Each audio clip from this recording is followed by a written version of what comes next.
अझै आज पनि फरक विषयवस्तु हजुरहरूको सामु लिएर आएकी छु। म सगुन शर्मा। आशा छ हजुरहरूले मन पराइदिनुहुन्छ भन्ने।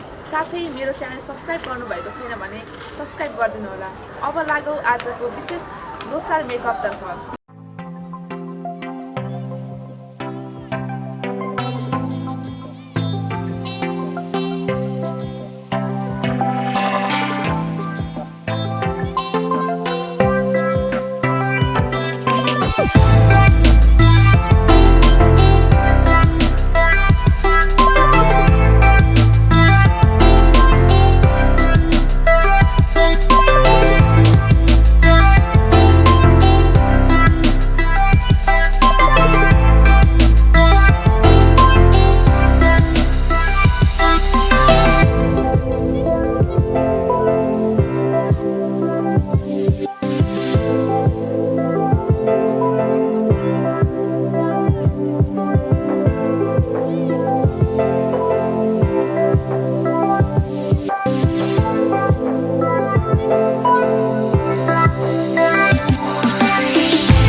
आजको लोसार विशेष मेकअप हजुरहरूलाई कस्तो लाग्यो सल्लाह सुझाव दिन नबिर्सिनुहोला। आजको लागि क्यामेरामा साथ दिनुहुने सागर बस्यालाई धन्यवाद दिँदै म सगुन शर्मा पनि बिदा हुन चाहन्छु। हस्त धन्यवाद।